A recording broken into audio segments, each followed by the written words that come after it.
noise for the Picard panel as they make their way out. Let's hear it for Brent Spiner, LeVar, Burton, McFadden, John Lanci, Michelle Hurd, Ed Speleers, Todd Stashwick, and Peyton.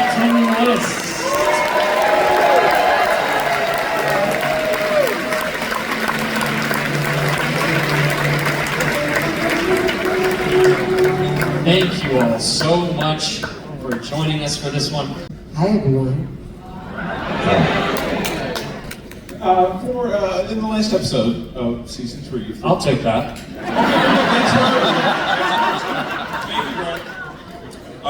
For those of you who are on that beautifully recreated Enterprise D bridge, what's a detail that, more than anything else, blew you away? Yeah, what?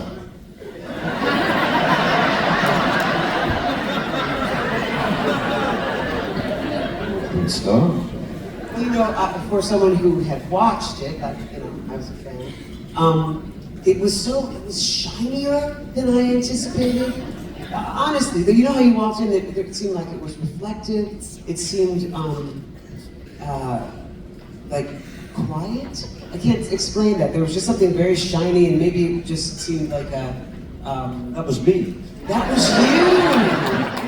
Right. It was cozy. It was cozy. I didn't get the shine. I don't think they cleaned it before we came on. Stinky gulpers. Stinky gulpers. But it was cozy, you know. And then the special thing is they actually had all of the Picard people cast, and everyone. It was their names, not the TNG names that were on all Picard. I think the thing for me was how it made us all feel. It was like being in a time machine. It was 1987 then, and we were silly and very much, you know, I think rejuvenated by the space. I did sneak onto that set. We had to. And I did sit in the chair. Because Lord knows, everybody was sitting in home.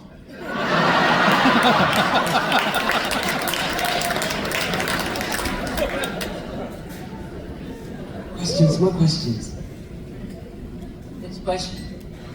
So I heard earlier on saying that the TNG episodes were really strict on what you had to say, but you could do it your own way. In Picard, did you get more freedom and more liberty, and was Frakes part of that? I didn't have very much freedom and liberty in that, especially the first 2 seasons. I mean, it was scripted, right? Third season, actually, I was told to improvise several times, and it was like the difference with Terry Talents. when my boy was dying. I'm fine now, like it's a better mother. I know, but I worry. Anyway.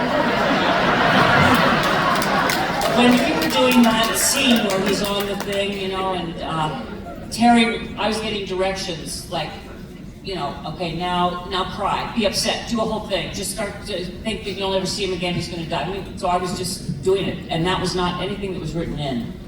So I was, it was like fast directions. That happened some in the very beginning thing when I was so fierce, you know. That episode of the 5 Hollows, the 5 Rios Hollows, there was a lot of me and Santi were doing a lot of improv, so that was kind of cool. Terry, I think there was actually a big moment, and it was the scene where I was fanboying with LeVar, and where Shaw was just losing his mind over. And in the script, there's that moment where I kind of fanboy, and then he sort of reads me the riot act about how horrible my ship, the condition my ship is in. And in the script, it said something like, my response was, touche. But touche means I said something bad and you said something bad back to me, so it just didn't track. And then I said, well, what if I just say, in explaining why it's a horrible condition of the ship, what if I just say, yeah, it's been a weird week.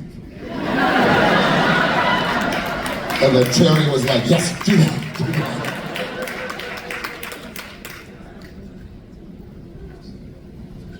Hi guys, so my question's for any of you, our question. We were just curious, Is there a specific moment, either on or off the screen in the script, that just struck you as you were really proud to be a part of this show and that you could tell that you were creating something great? When I was offered the job.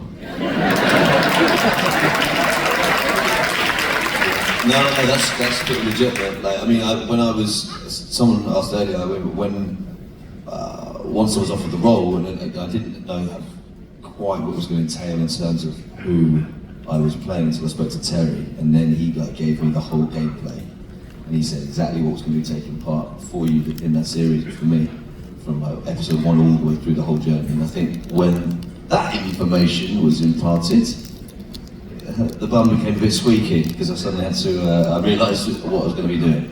The bum became a bit squeaky. Yeah, squeaky bum time. Squeaky bum time is a real phrase. It's a real phrase. It means, He said that shit since hit he the was fan, young, and he's had that problem. Squeaky bum. Squeaky bum time. Same thing for me when I got the job, obviously, but for sure, my first scene, which was the scene where Patrick comes to my trailer in the desert, and you guys, I'm like, there's Sir Patrick Stewart, and I have a huge phaser gun on him. What is happening? But that was surreal, and then for sure it was Jonathan Frakes directing the episodes, and he said, Michelle, get ready. This is unlike anything you'll ever experience in your life. When this show is released to us all, you will have 10 million new family members across the world.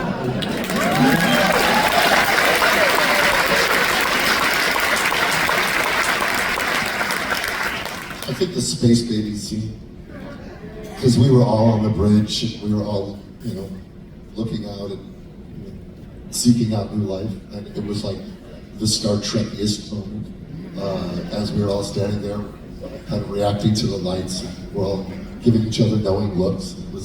It was very Trek-ish. I think when I was playing with the actor who plays LeVar, I knew it was going to be special.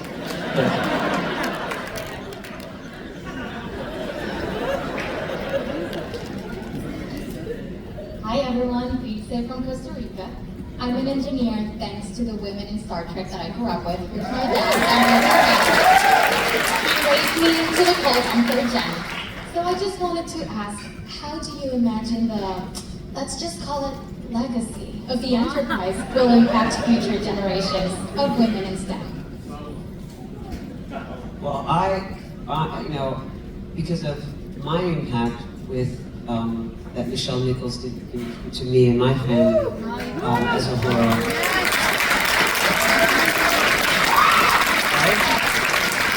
I absolutely hope that there's a whole bunch of little brown and black little munchkins out there with crazy curly hair, and they see themselves represented and they realize that they can do anything that they fucking want to do. So.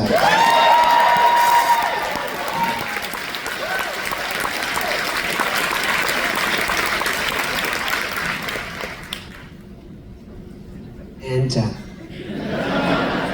I've just been contacted by NASA and asked to make a video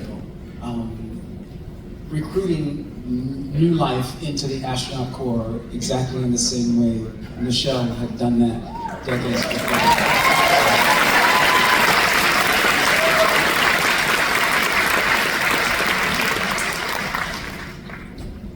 Question is in particular for Michelle, but I think everybody was experiencing this together. I follow labor politics a lot.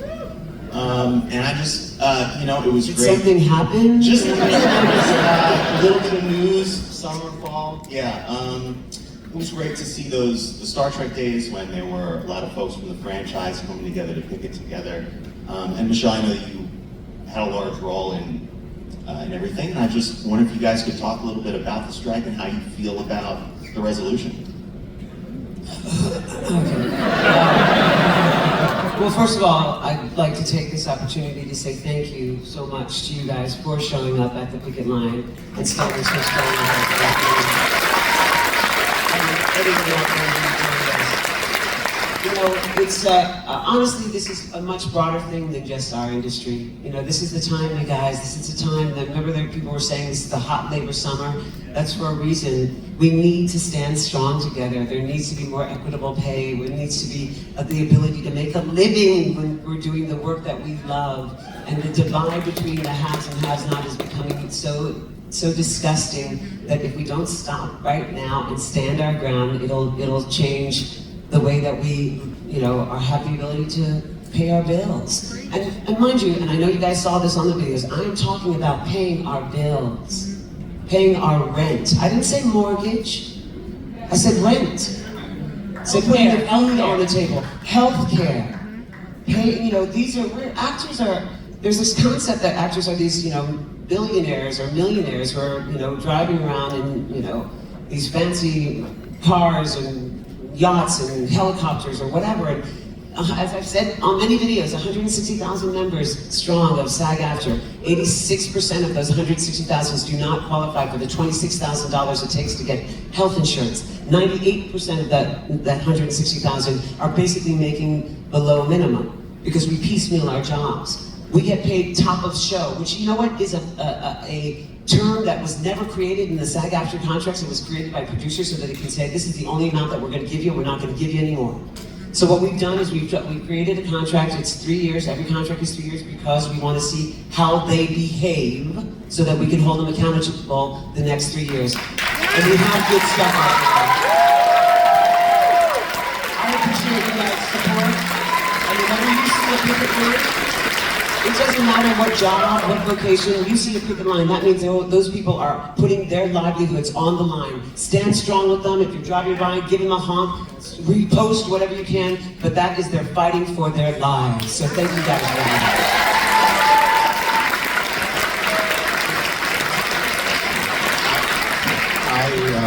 I don't know whether you saw this. It was in the New York Times a couple of days ago, and it's a serious discussion. The porn industry has always been at the forefront of technology. It's always been. They were always the first. There was a long article about AI, about the fact that AI now can go into millions of videos and stuff like that, and they are beginning to create new porn, but with all of those people. Yeah. So, and they have a free reign. Yeah. This is, just so you guys know, you know how the AI thing, I'm gonna quick because I don't want to, AI, you know, everybody's like, get rid of AI, it sucks, it's really sucks. It is, and it's out there, it's been here. We're behind the time right now. We need to be proactive. You guys need to clock your stuff. Everybody likes taking pictures and putting stuff on social media. That is your content. They can cobble together your stuff. You want to get your, you know, your rights of, so that people can't do that they have to pay you. What we were able to do in the SAG-AFTRA contract, which is not done in any other job. In fact, Washington is looking at what we did to try to create rules now, is that they have to ask for consent. They have to pay us compensation. They have to continue to pitch in and help to use our AI. Let's use that as the model for all of our jobs. But they do this without our permission.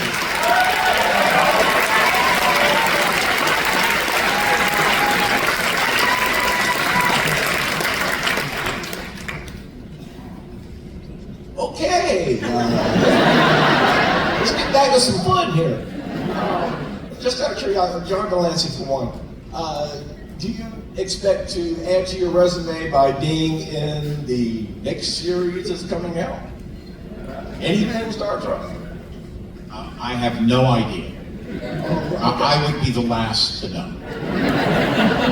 And I never think about it because, as far as I'm concerned, it's being concerned about whether you're going to get invited to somebody's dinner party. You know, you can't spend your life being concerned about things like that. So I never think about it. I am inviting you to that dinner party. I will come to your dinner party.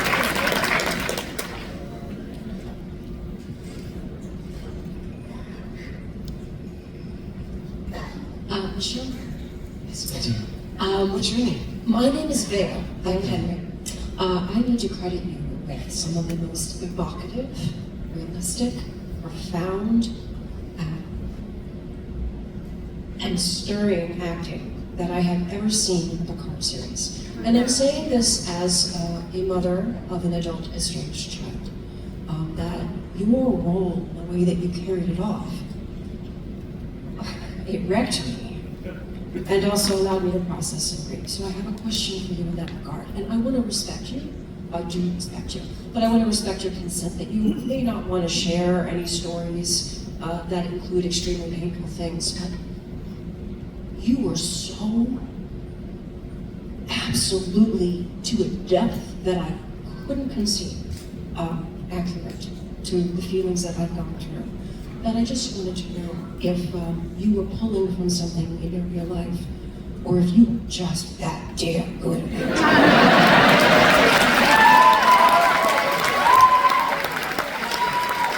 I'm just that damn good.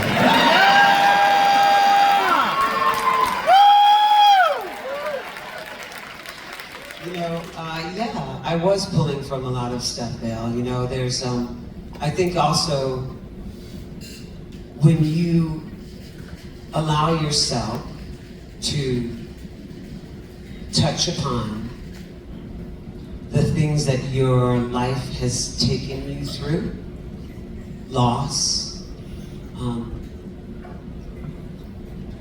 frustration,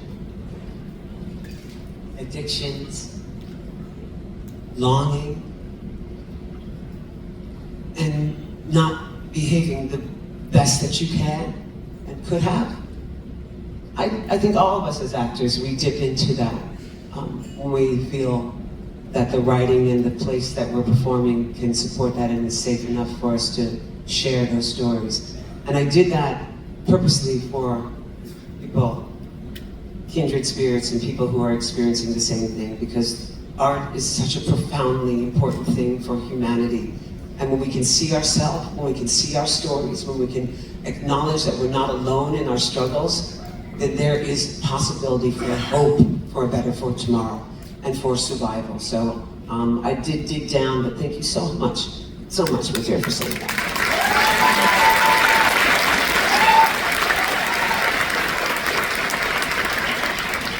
Hi everybody, my name's Ryan. This goes to the new crew. With Picard being a merging of the old and the new, what did you guys feel when you got the roles, and how did they make you feel welcome to the family of Star Trek? Well, I've told this story before. So I'd worked with Terry Matalas on 12 Monkeys. 4 seasons. So he called me up and he's like, so we wrote a role for you in season 3 of Picard to play a Starfleet captain. And my first response is, I can't wait to get to see who plays it. Because I know how Hollywood works, and there's a lot of cooks in that kitchen, and a producer will want that guy. But thank you for thinking of me. But he's like, no. He's like, trust me, it's going to happen. And then I was being fitted for my Starfleet uniform, and I got a private tour of my bridge. I was also very fortunate because Jonathan Frakes had directed me on Burton Notice and I believe Leverage. And so between Terry and Frakes, I had ambassadors. So I wasn't just walking onto a cold set. I had people there to be like, welcome to the family immediately, and then that just kept extending itself forward. That's come on. I mean, I sort of started touching it earlier, but I couldn't think of my words. I got sort of bowled over by who I'm sat next to at the moment. Yeah, look, I mean, I didn't have to be a Star Trek aficionado to when the call came, and once I knew who I was going to be playing, for it to be a huge importance to me. And I'd had big opportunities in this industry before, and in all honesty, I felt that maybe some of those opportunities I hadn't taken with both hands, certainly when I was a lot younger. So I felt like we didn't know how the series was going to end up, and we still don't know what the future may hold and all of that. But I did feel that in the moment, what I needed to do, I needed to stand up and be counted. It was a huge role that I was given the opportunity to do. You know, I feel that playing Jack, he was given the keys to the castle in terms of what was being asked of me. And I feel really, I suppose, indebted to Terry, and I think Terry's going to get a lot of mentions because I feel that he put a lot of faith and trust in me. And yeah, it's an interesting thing because I'm someone who relies on pressure. I like the feeling of pressure, but I was very acutely aware of what was needed of me on this series. So I'm chuffed to be a part of it, to be honest. I hope. I know that we just mentioned about dinner parties, John, but I really, really hope we have a massive dinner party coming up. Peyton. I don't know, my journey or experience when I started there was kind of strange and surreal because you know what Star Trek is and you know how many fans there are and how deeply they care about it. So it was utterly terrifying. I went to the first table read and I was almost underneath the table because I was just shaking so much and I was like cold sweats and Jerry Ryan's walking in and Patrick Stewart's there and it's like, ugh. And like you just black out for the whole table read. And we were shooting at least the first season in blocks. And I had actually worked with that director before on a different series. So there was a familiarity there to deal with some of the nerves. But it wasn't until the second block with Frakes where I was like, it's Riker. And I was shooting a scene that was inappropriate for so many reasons. And I'm on the bed with the other actor and Frakes just jumps on the bed and he's like, how are we gonna shoot this? And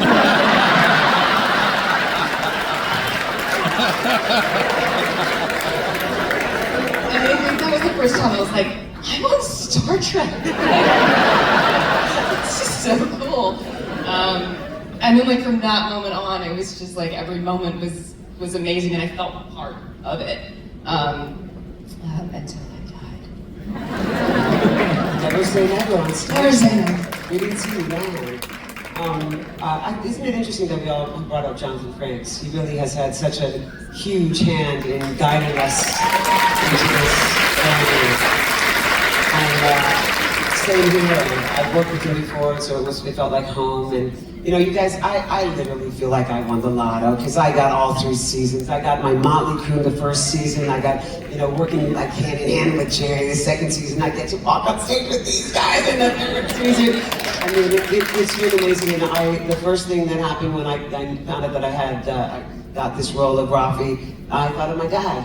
My father who's passed, and he's the one who, and I always say, I'm black and white, my father's black, and he knew the importance of his 3 brown daughters to see themselves represented, and he sat us down and he was like, watch this show and look at this incredible woman on that bridge and see how much grace and intelligence and strength that she had. And it's in that moment I was like, Daddy, guess what? I got you. So, yeah.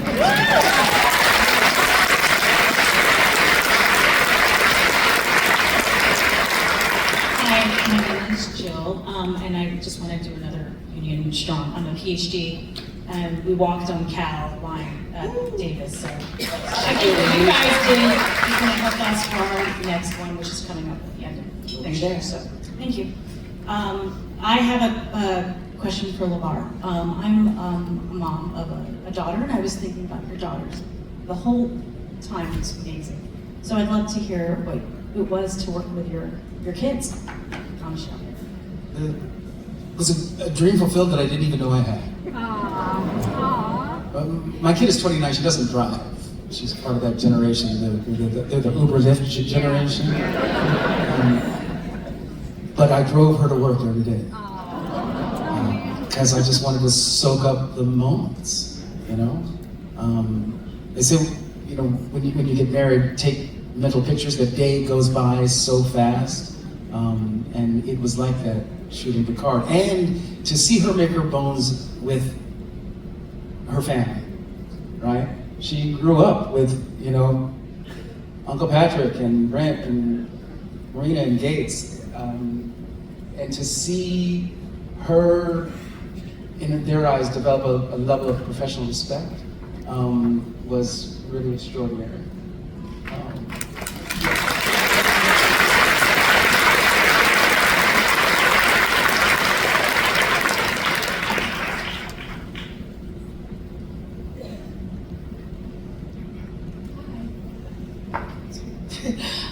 So my question is, about imposter syndrome. You guys all exude a lot of confidence. You're all very humble, and you talk. It's not humble, that's nothing. We're humble. But confidence instead of cockiness. You guys are all just so wonderful. And but I think all of us, we suffer with imposter syndrome, and it's so nice to see you guys be humble. So I want to know, what are things that you do to kind of deal with imposter syndrome? Nobody's jumping on that. Persevere. Just keep going. One foot in front of the other. Yeah. That's it. I don't think there's any of us that don't suffer from imposter syndrome. I know I have for the almost 50 years I've been in this business. Can I tell a story? Years ago, a friend of mine was doing a play with Richard Burton and Elizabeth Taylor. They were doing those Private Lives.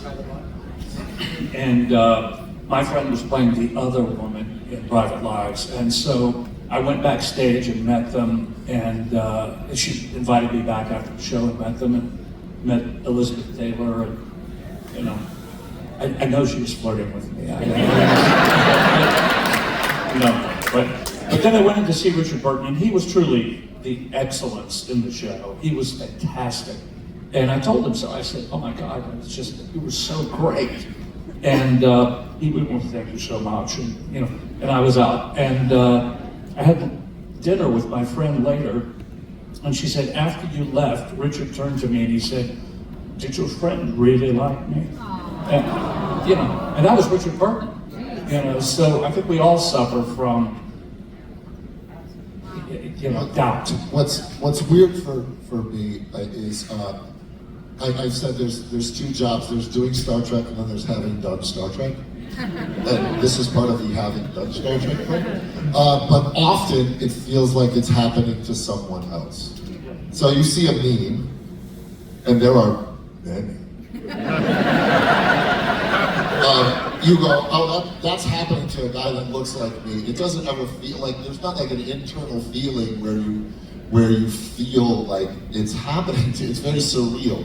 And the only time that it really clicked, because everything else, I've been in IT for 30 years, and everything else was getting to work with super talented people, but in a small room, very intimate, and it's the job I've been doing for a long time.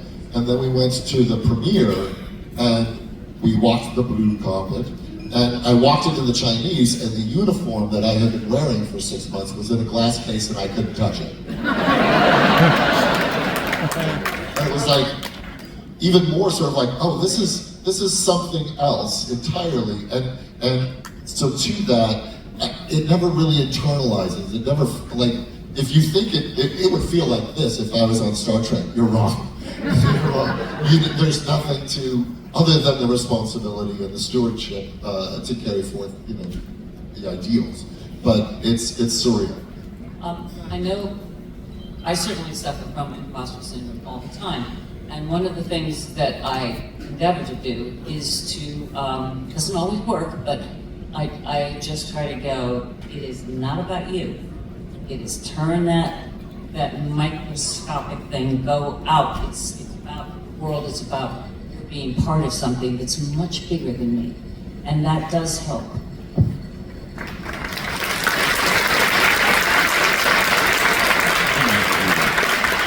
It also helps when your dog makes a mistake in the bathroom that night. You wake up to it, and you're reminded, "Oh, you're not special."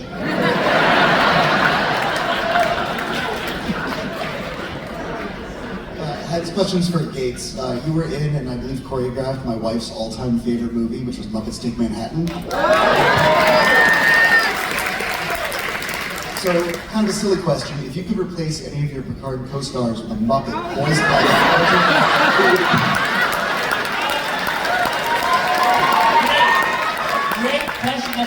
favorite questions. I would say, without hesitation, Jean-Luc Picard would be Kermit.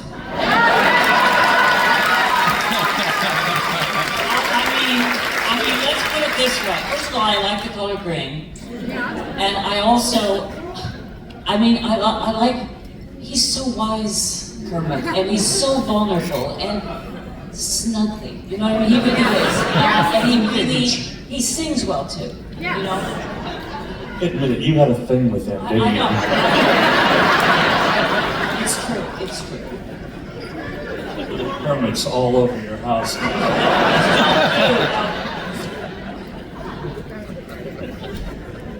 I have a question for Peyton, actually, because I'm I'm a Star Trek fan first and a Mad Men fan second, so I had to ask you a question. I had to. But you got to play a Romulan, and obviously they are kind of the most mustache-twirling villains of the entire sort of Trek oeuvre. Oh, and nice. they're so normal and Nice. calm, and they're very nice, and they aren't the most kind of. Well, obviously, and I know this is probably true for John and Brent as well, playing their sort of villainous versions or angles of their characters, but I think one of the things that's been really great about the modern generation is that there's been a lot of depth to the villains. So what was it like playing Romulan in this sort of new era with all this complicated stuff that was going on with them at that time, and also still be the mustache-twirling lunatic that the Romulans were? So that's my question about being a Romulan. I think the mustache twirling was me just having a little bit too much fun. Like I probably should have pulled it back a little bit.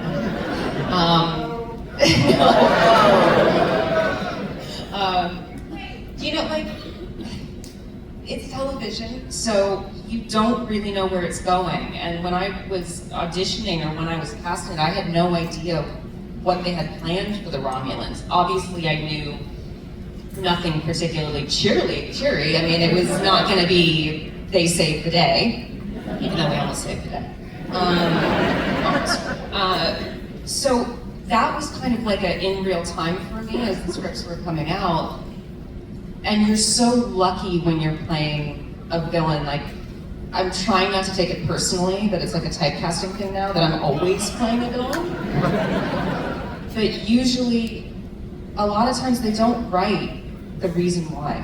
They don't give you the chance to see how you became that way. You were just evil because you woke up that day. And I was so unbelievably grateful when I was reading and you get a scene that explained why and explained a little bit, I mean, even if it's a short bit, about the time where the trauma increased and increased and increased, and what it did to this character made her that way. She had some really terrible things happen, and that's how she responded to it. Let's hope we don't all respond to things the same way. So it was like that's I feel really fortunate that now they write characters and villains with some explanation, and it kind of gives you license to be even more evil and mustache twirling.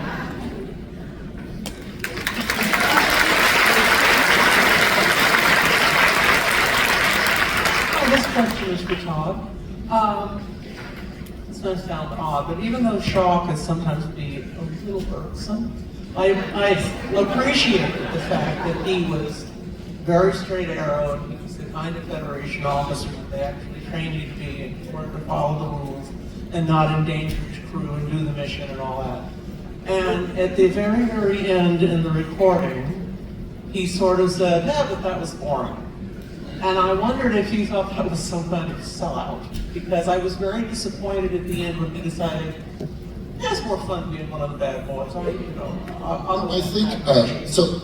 I think a lot of this speaks to why he chose Seven, having his board issues. Why he chose Seven as his commanding officer in the first place, if he had such issues with Borg. It's because I didn't want a yes man on the bridge, yes person on the bridge. I needed somebody who represented his antithesis so that she could offer an alternative opinion that if you watch, he takes.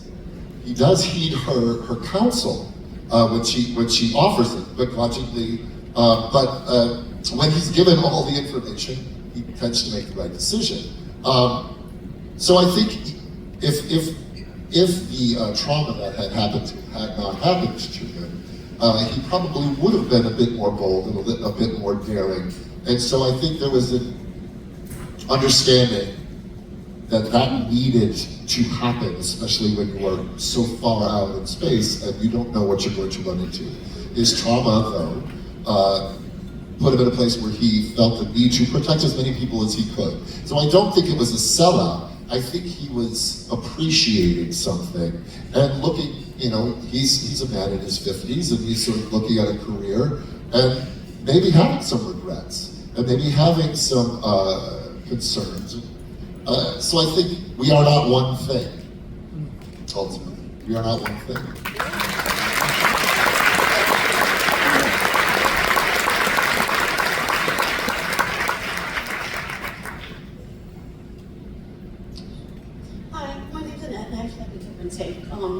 I am an Iraq war vet and a turned nurse.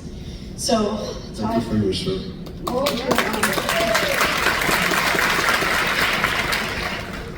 The episodes that touched on survivor's guilt, PTSD, all that stuff was just so moving.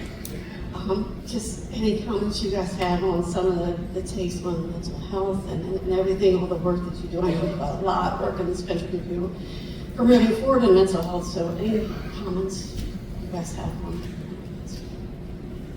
I'm the daughter of a psychologist, so I am like therapy. And it's a gift, You're going to go someplace, you're going to sit with somebody, you're going to talk about your issues for an hour. It's a safe space. That's a huge, glorious luxury that we don't afford ourselves. Take that time. And the big one is be gentle to yourself. Be gentle. This is one little vehicle that we got for this life's journey. Be gentle to her.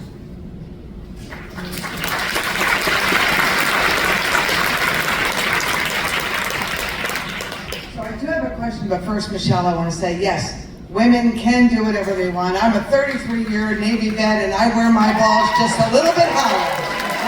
Yes, you do. So my question is kind of capturing on the AI piece. We come as your fans to conventions, and particularly this cruise, not with an AI, but with you. So we support that. Having said that, I'd like to start with Brent, if I can, and as many of you can answer. What do you see as your difference in your take on your experience with us here on the cruise versus a convention? Because we want to book and come back next year and the years after that to see you. And we see a difference between a convention.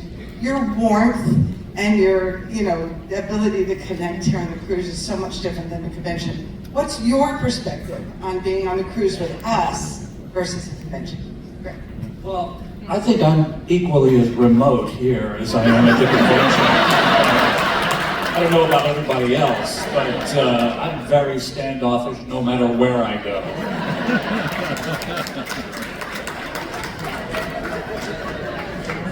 I think it's an opportunity to, many of us, show different sides of ourselves than what you generally know us at a convention. I mean, a convention is a very narrow working area. How do you do? What's your name? Like that, a couple of questions, and off we go. This is an opportunity to sit down and have lunch with people and have a drink with somebody, and it's much more of, quite frankly, what I think Trek created 57 years ago. An umbrella, in this case a ship, with like-minded people.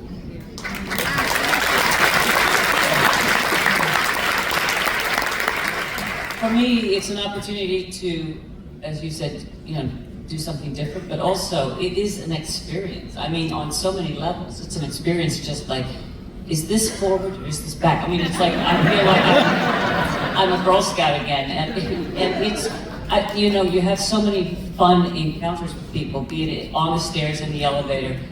It's so much more real in a way, because you're not on, when you're in a convention, it's like there's one person after another and you feel the pressure not to spend too much time. But here, it's fun and it's just relaxing. Like, we're relaxing because we see each other like at meals all the time. And it's different for us as well. And you can't leave. That's so true. Well, that works both ways. They're a captured audience, too. I think y'all are a lot more drunk than you hear.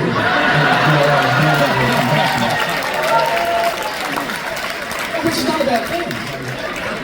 To the point, like, I've never even bought a drink at a convention. Here, you lot have been non-stop by me.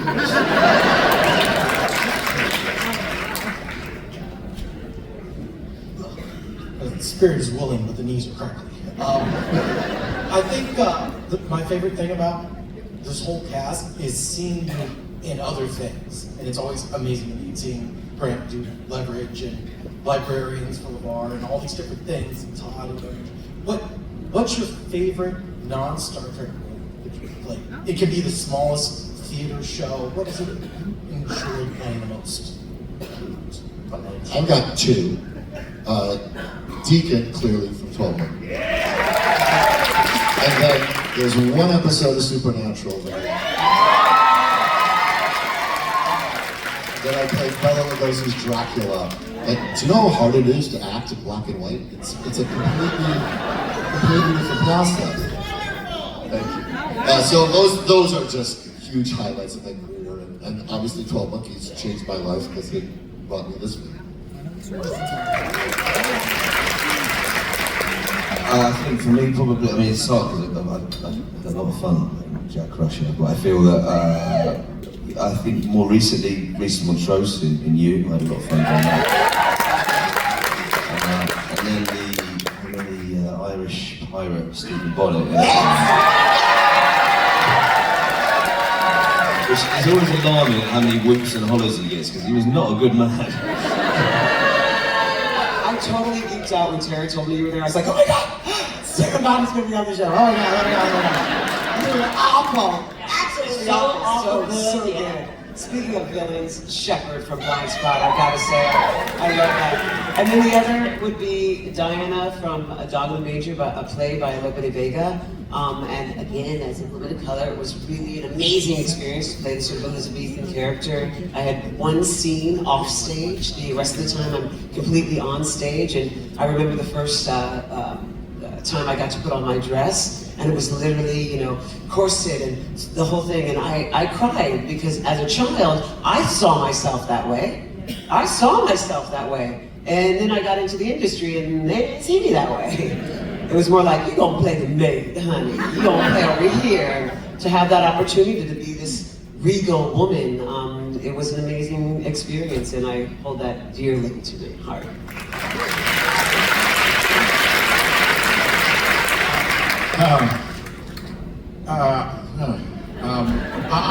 I've been lucky to have a number of experiences. I guess the one that keeps on popping in my head was a long time ago now, but it was Man and Superman. I have never been on stage where everything I said for 3 hours and 45 minutes I believed totally, and it was said in the best way that I could never have said it myself. And we started the show at about, I don't know, 60 miles an hour, and we took it up to about 120, and it was like that for 3 hours and 45 minutes. And it was great. And then the other thing, which I just, maybe it's because Arlene Sorkin, who I worked with for such a long time, just recently died. I was on a soap opera, never having thought I'd be on a soap opera, that's for sure. I was very fortunate. They gave me extreme license. I mean, I'm told by anybody who's ever been on the soap opera, they said no one ever would have gotten the license that you got. And for 3 years, we just played. Played.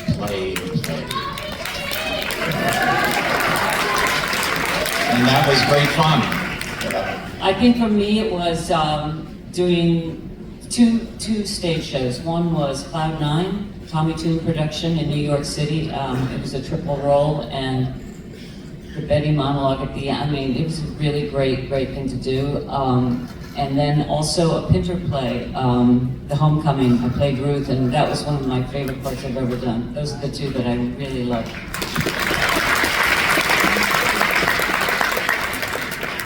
For my own part, it's I suppose the other ways in which I'm able to exercise the storyteller in me, aside from being an actor, directing and producing and podcasting, public speaking. I'm so lucky to be able to make a living, feed my family, doing what it is I do, and I never get bored. My mom used to say, you have too many irons in the fire, and little did she know that being ADD would grow up to really serve me well.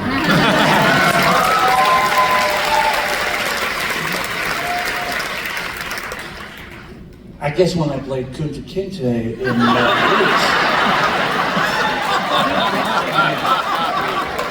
how do you top that, right?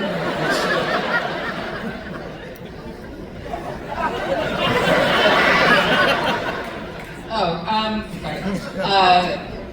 Honestly, I think probably my favorite outside of Star Trek was doing Poison Ivy on Gotham, just because it's the closest to Larissa, probably. I think it's just fun to play the characters that are, like, going back to the whole thing that was brought up about imposter syndrome, like playing characters that do not struggle with that whatsoever. She's out of her mind, but she is not for a second thinking that anything she's doing is wrong. And it's like, we play pretend, and to be able to pretend part of your life that you are like that, it's an escapism in a way. And also she was just fun.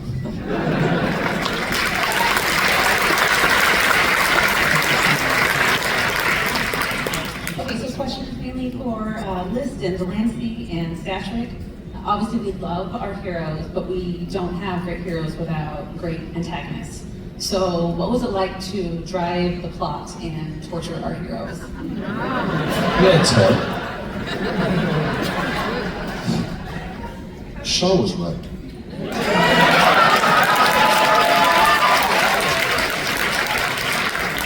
So if the show hadn't been called Picard,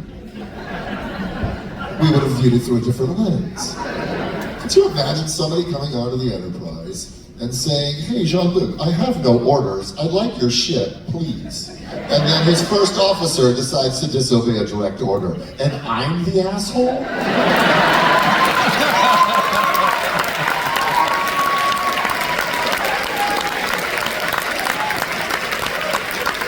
But to answer your question more seriously, it's a blast, right? Like, as villains, we get the best costumes and the best lines, right? And I think the first scene I shot was with Jerry was the dinner scene, and that was where I was like, I'm gonna do it like this, and then to look over at Terry and go, "Yes, keep doing it that way all day long." I'm like, all right, I don't know if it fits into the tone and world of this show, but you break it, you bought it. Yeah, it was so much fun.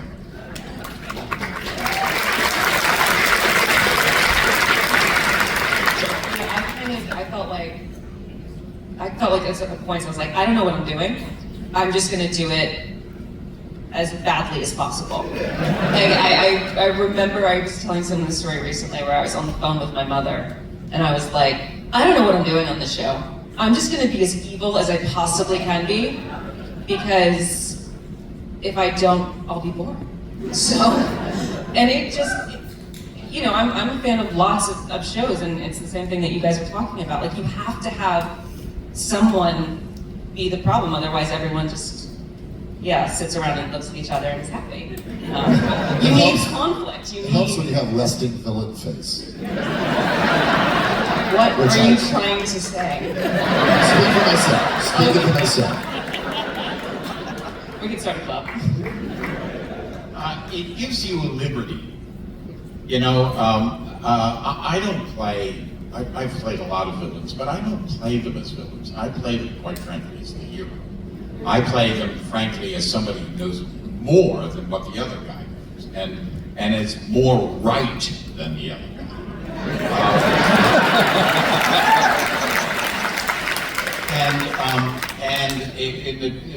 Certainly with the character of Q, you do your homework and what have you, and then you allow yourself that luxury, as it were, to, well, it's just how I roll out of bed that morning, how I just kind of feel, and that's very freeing.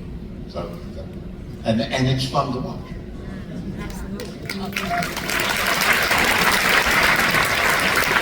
I found it, how did you, when you were doing that really tough scene, how did you work with the act? I mean, did you guys discuss it well beforehand? And You're talking about the Wolf 351? No, I'm talking to... Oh, you're talking to... Oh, you look like you're looking at me, girl. That's not what I was about. That's fair.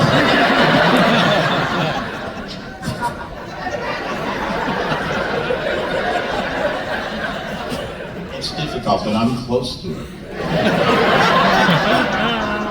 I mean, I think with that scene, I mean, putting all of it together was an ordeal. But interestingly, other elements we've talked about here, I think with placing Bonnet, I had to wholeheartedly commit to what he thought was the truth the whole time. He was unabashed in that. He was unwavering in that, and he felt justified. Yeah, I mean, the scene in particular that you're talking about, we did discuss it. Sophie and I discussed it at great length. We rehearsed it. We actually shot it over 2 days, and it really got cut down quite a lot. I think it was so visceral, brutal, and savage. I mean, that is not. As a father of 2 children and a daughter, that scene was not an easy reach for me, and it took me a while to climb back down, because it's, you know, you're dealing with such sensitive issues, but having to commit so wholeheartedly to that process. So it was very, very difficult.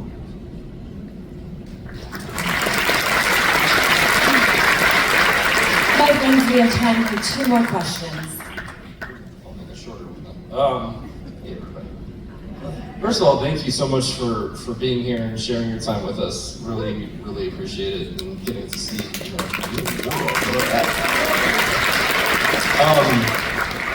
I just have to say that working in public health and in the harm reduction space and with lived experience with addiction, your portrayal of Raffi, Michelle, just slapped in so many different ways. Working in the space and living through some of those things and working with people who've lived through those things. Do you mind sharing a little bit about like with the evolution of your character, and like maybe your interactions with the writers, like how were you able to build that character in a way where you can be very honest about like what addiction looks like and how it's not about a specific substance, it's about so much more, and the struggles. Like, do you mind sharing a little bit about like where that came from? And thank you for the work that you're doing and the work that you're doing on yourself.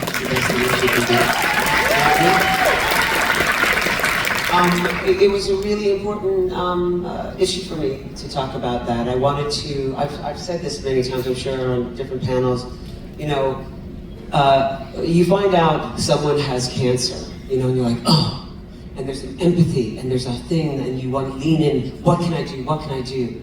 You find out that someone's an addict, and you're like, don't touch that, that's gonna rub off. We're the same people. It's just the same human being. It's a disease. It's something that is a real thing. I've experienced my own battles. I've lost many friends. You know, I'm a native New Yorker. I grew up back in the day, you know, when we hung out and broke day, you know? And that comes with experiencing some really challenging things. And I really wanted to show that people who have and do and are still struggling are still human beings, part of society, are worthy for our love and our patience and our grace and our understanding. I wanted, to what Val said, I wanted the children of addicts to have their say and understand that they're right to say, no, you don't get to come into my life after blowing it up. I'll let you know when you're allowed in.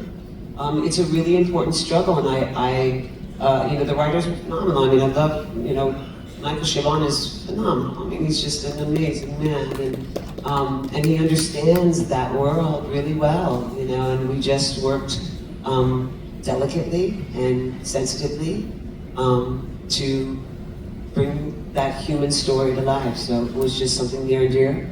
And I want us all to know that there's people in our lives that are going through things at this very moment. Sometimes they'll share it, sometimes they won't. So be gentle with each other, lean in, check on people. And if you're going through those struggles right now, one day at a time, one step at a time, you're still perfectly imperfect in the perfect way. And don't deny yourself the gift of life, please. Hold on to that possibility of a better tomorrow, because you know what? It'll always be better tomorrow. The sun will always rise. Even if it's a dark night, the sun will always rise.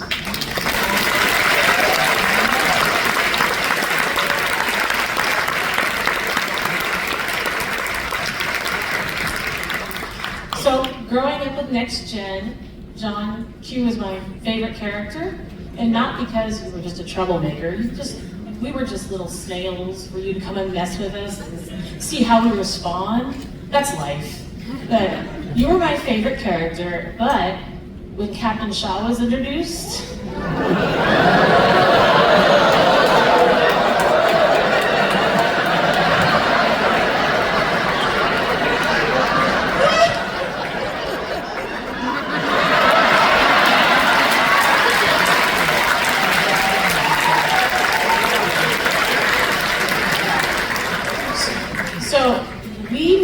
on the last cruise, standing in the 2-hour line to get into the trading post at the beginning.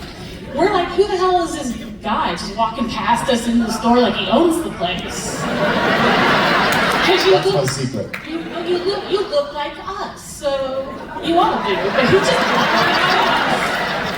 So I want to know, when you finally got the role, going from your nerd circus, which we love, you went from your nerd circus to actually being part of the legacy of Next Gen. It was like, ooh, Star Trek. How did you feel as an uber nerd that was already established? Well, I mean, I've been acting for 30 years, and I have been part of fandom shows, Supernatural, Buffy, Angel, like quite a lot of my life. So I have been accustomed to the con life as that. And I will say, being a kid of the 80s, the things that made me want to be an actor are you?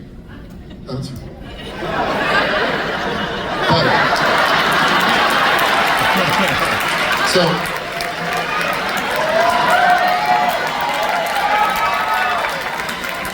what I would say is, to that, when my first action figures were Kirk, Spock, and McCoy in 1974, I had no action figures, right?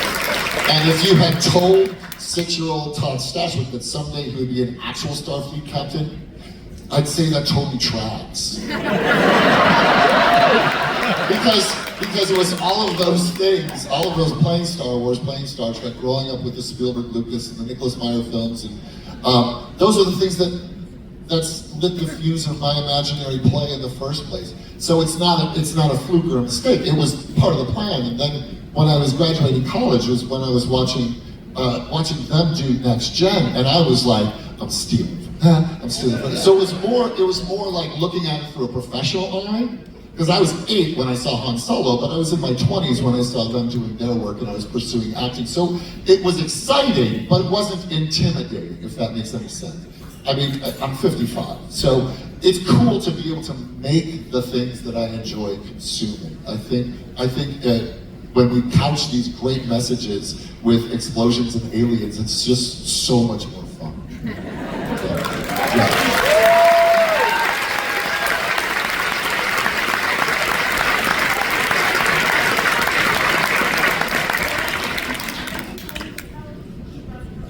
run for office. I see. President Hurd, I gotcha.